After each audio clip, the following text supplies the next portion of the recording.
สบายดีมาพอกับเบาหัวหนานะเบาหัวหนากับมื้อนี้กับได้ไปมาไปตลาดบางบอนเนาะก็เลยว่าไปซื้อกับขอกับเขาวมาไว้เนาะวันอาทิตย์เนาะเพราะว่าวันอาทิตย์เบาหัวหนาจะได้หยุดแต่วันอาทิตย์เนาะของกินก็หลายพี่น้องเอ้ยถ้าผู้ใดอยากของกินบ้านเฮาก็มาซื้อได้มาหาได้เนาะของกินลาวเฮาหลายสมซื้อตลาดลาวไว้ได้นี่มีแต่ของลาวแม่ผู้ใดอยากอีหยังก็มาซื้อหาหยังเอาเด้อพี่น้องเด้อนี่หมากก็เอิ้นหมากอีหยังไงนี่บ่หัวหน้าก็บ่รู้เนาะหมากเหลืองๆแดงๆอ่ะผู้ใดรู้ก็บอกไงเด้อนี่ของกินหลายแปลกพี่น้อยแต่ว่าอยู่บ้านเฮาอึ่งมันหมดนะแต่อยู่พี่อึ่งหลายเฮ็ดปวก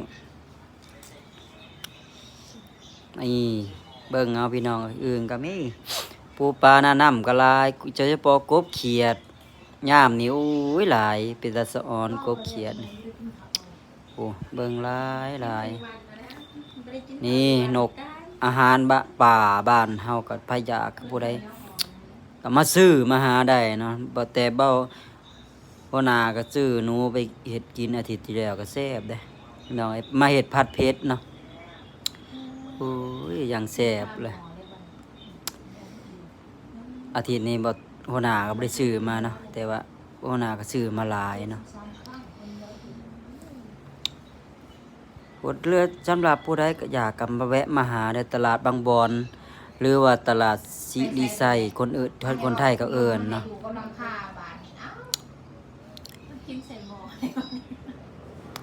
นี่ไก่ปลาอย่างหลายอย่างอาหารลาวๆบ้านเฮาแต่ผู้ใดอยู่ไกลก็มาเด้อเพิ่นเปิดตั้งแต่12 โมงกลางคืนเนาะอาหารบ้านเฮาหลายเด้นะข้าวหมอกข้าวเมายังมีพี่น้อง ข้าวเมายังมีนะบ้านเฮาหมดแล้วบ้านเฮากำลังสิเฮ็ดแล้วบ้านเฮาแต่ว่าอยู่พี่หลายยังเหลือหลายพี่น้องเอ้ยนี่หมากตะกะแตนนะมื้อนี้เอ้าคลิปนี่ก็เบิ่งแล้วก็ผู้ใดอยากก็มาซื้อเอาเด้อพี่น้องคลิปนี่ก็เบาหัวหน้าก็สิฝากไว้ส่ำนี้แหละเฮ็ดก็หลายนะขอบคุณเด้อผู้ใดเฮ็ด